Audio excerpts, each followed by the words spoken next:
Stock மார்க்கெட்லேருந்து வர dividend பணத்தை வச்சே நிம்மதியா வாழ்ந்துடலாம். இந்த மாதிரி ஒரு கனவு நம்மள பல பேருக்கு இருக்கு இல்லையா? ஆனா அந்த கனவுக்கும் நிஜத்துக்கும் எவ்வளவு பெரிய வித்தியாசம் இருக்கு தெரியுமா? வாங்க அத பத்தி தான் இப்ப நம்ம விரிவா பார்க்க போறோம். அதாவது இந்த கனவு எப்படி இருக்குன்னு யோசிச்சு பாருங்க. நான் மணாலில இருந்து வேலை செய்வேன். என் போர்ட்ஃபோலியோ எனக்கு மாசம் 50,000 ரூபாய் டிவிடெண்ட் இன்கம் தரும். அடடா, கேட்கறதுக்கு எவ்வளவு சூப்பரா இருக்கு இல்லையா? இதுதான் நிறைய இன்வெஸ்டர்ஸோட அல்டிமேட் கோல், ஃபினான்ஷியல் ஃப்ரீடம், அதுவும் டிவிடெண்ட் மூலமா. ஆனா நிஜத்துல இந்த கணக்கு ஒர்க் அவுட் ஆகுமா? நாம நினைக்கிற மாதிரி இந்த டிவிடெண்ட் வருமானம் ஒரு ஸ்டேபிளான நம்பக்கூடிய வருமானத்தை கொடுக்குமா? சரி வாங்க கொஞ்சம் ஆழமா அலசி பார்க்கலாம். முதல்ல ஒரு முக்கியமான விஷயத்த புரிஞ்சுக்கணும். நீங்க கணக்கு போடுற அந்த 50,000 ரூபாய் அப்படியே முழுசா உங்க கைக்கு வராது. அதுல கண்ணுக்கு தெரியாத சில கட்டவுத்திங்கள் இருக்கு. அது என்னன்னு பார்க்கலாமா? இப்ப இத பாருங்க, உங்க போர்ட்ஃபோலியோ ஒரு 4% டிவிடெண்ட் கொடுக்குதுன்னு வச்சுக்கலாம். ஆனா அதே நேரத்துல பணவீக்கம், அதாவது இன்ஃப்ளேஷன் ஒரு 6% இருக்கு. சிம்பிளா சொல்லணும்னா விலைவாசி உயர்வு. இந்த இன்ஃப்ளேஷன் உங்க பணத்தோட மதிப்பை கொஞ்சம் கொஞ்சமா அரிச்சிடும். அப்போ உங்க உண்மையான வருமானம் என்ன தெரியுமா? -2%. ஆமா, நீங்க சம்பாதிக்கல, உண்மையில உங்க பணத்தோட மதிப்பு ஒவ்வொரு வருஷமும் குறைஞ்சிட்டே போகுது. ஒரு லாங் டேர்ம் பிளானுக்கு இது செட் ஆகுமா?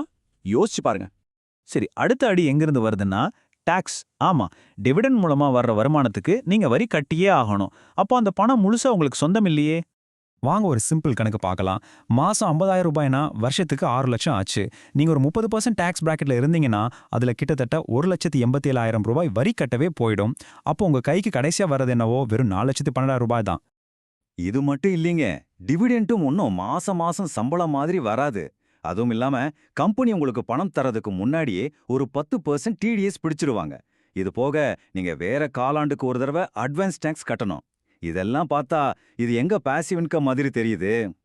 சரி, இன்ஃப்ளேஷன், டாக்ஸ் இதெல்லாம் ஒரு பக்கம் இருக்கட்டும். அதிகமா டிவிடெண்ட் தர பங்குகள்ல இதை விட ஒரு பெரிய மறைஞ்சிருக்கிற ஆபத்து இருக்கு. அதுக்கு பேரு தான் ஸ்டாக்னன்ட் ஸ்டாக் ட்ராப், அதாவது தேக்கமடைந்த பங்கு பொறி. இங்க இருக்கிறது ரொம்ப ரொம்ப முக்கியமான ஒரு பாயிண்ட். நீங்க ஒரு ஸ்டாக்கை வாங்குறது டிவிடெண்ட் சம்பாதிக்கிறதுக்கு இல்ல, அதோட விலை ஏறணும், அதாவது கேபிட்டல் அப்ரிசியேஷன் கிடைக்கணும், அதுக்கு தான்.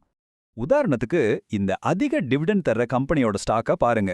2009 விலை 500 ரூபாய், இன்னைக்கு வெறும் 580. அடங்கப்பா, 10 வருஷத்துக்கு மேலாகியும் கிட்டத்தட்ட எந்த வளர்ச்சியுமே இல்ல. இன்னொரு உதாரணம் இதோ, 2009 200 ரூபாய், இப்ப 235. இங்கேயும் அதே கதை தான். இந்த கம்பெனியை பாருங்களேன், இது இன்னும் இன்ட்ரெஸ்டிங். 2011 விலை 400 ரூபாய், இன்னைக்கும் அதே 400 ரூபாய் தான். ஸ்டாக் பிரைஸ்ல ஒரு பைசா கூட வளரல. இந்த பங்குகள்ல ஒரு பேட்டர்ன் தெரியுதா உங்களுக்கு? நல்ல டிவிடெண்ட் கொடுக்குது, ஆனா ஸ்டாக் விலை மட்டும் நகரவே மாட்டேங்குது. இதுக்கு என்ன காரணம்னா, இந்த கம்பெனிங்க தங்களுக்கு வர்ற லாபத்தை எடுத்து கம்பெனியோட வளர்ச்சிக்கு புதுசா ஏதாவது பண்றதுக்கு முதலீடு செய்யாம அப்படியே ஷேர் ஹோல்டர்ஸ்க்கு டிவிடெண்டா பிரிச்சு கொடுத்துறாங்க. இதனால கம்பெனி வளராது, கூடவே ஸ்டாக் விலையும் தேங்கி போயிடுது. அப்போ உங்க டிவிடெண்ட் கனவை நிஜமாக்க உண்மையிலே எவ்வளவு பணம் தேவைப்படும்? வாங்க கணக்கு போட்டு பார்க்கலாம். ஆனா அந்த நம்பரை பார்த்தா கண்டிப்பா ஷாக் ஆயிடுவீங்க. சரி, உங்க டார்கெட் வருஷத்துக்கு 6 லட்ச ரூபான்னு வச்சுக்கலாம். உங்க போர்ட்ஃபோலியோ ஆவரேஜா ஒரு 4% டிவிடெண்ட் கொடுக்குதுன்னு கணக்குல எடுத்துக்கலாம். அப்போ இந்த வருமானத்தை சம்பாதிக்க உங்களுக்கு எவ்வளவு கேபிட்டல், அதாவது முதலீடு தேவைப்படும்னு நினைக்கிறீங்க? பதில் 1.5 கோடி ரூபாய். ஆமாங்க, நம்புறதுக்கு கஷ்டமா தான் இருக்கும். ஆனா 4% டிவிடெண்ட் மூலமா வருஷத்துக்கு 6 லட்சம் ரூபாய் சம்பாதிக்க உங்களுக்கு 1.5 கோடி ரூபாய் முதலீடு தேவைப்படும்.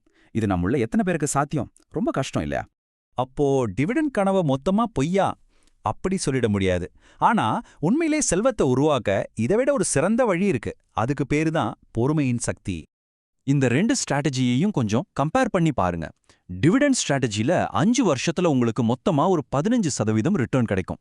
ஆனா ஒரு growth ஸ்ட்ராட்டஜில வருஷத்துக்கு 12% கூட்டு வளர்ச்சியில முதலீடு பண்ணா அதே 5 வருஷத்துல 76% ரிட்டர்ன் கிடைக்குது. இந்த வித்தியாசத்தை பாருங்க, எவ்வளவு பெருசு. இதுக்கு காரணம் காம்பவுண்டிங், அதாவது கூட்டு வளர்ச்சி. உங்க முதலீட்டுக்கு வர்ற லாபம் மறுபடியும் முதலீடாகி அதுவும் லாபத்தை ஈட்டும்போது உங்க செல்வம் பயங்கர வேகத்துல வளரும். இதுதான் வெல்த் கிரியேஷனோட உண்மையான இன்ஜின். இதுல இருந்து நம்ம கத்துக்க வேண்டிய முக்கியமான பாடம் ஒன்னு இருக்கு. இந்த சின்ன சின்ன ஷார்ட் டேர்ம் வருமானத்துக்காக ஆசைப்பட்டு லாங் டேர்ம்ல கிடைக்க போற பெரிய செல்வத்தை நம்ம இழந்துடக்கூடாது. பொறுமை இல்லாம இருக்கிறது தான் இங்க பெரிய எதிரி. அதனால உண்மையான வெற்றி வருமானத்தை துரத்துறதுல இல்ல, செல்வத்தை உருவாக்குறதுல தான் இருக்கு. அந்த செல்வத்தை உருவாக்க தேவையான அந்த பொறுமை, அது உங்ககிட்ட இருக்கா? யோசிச்சு பாருங்க.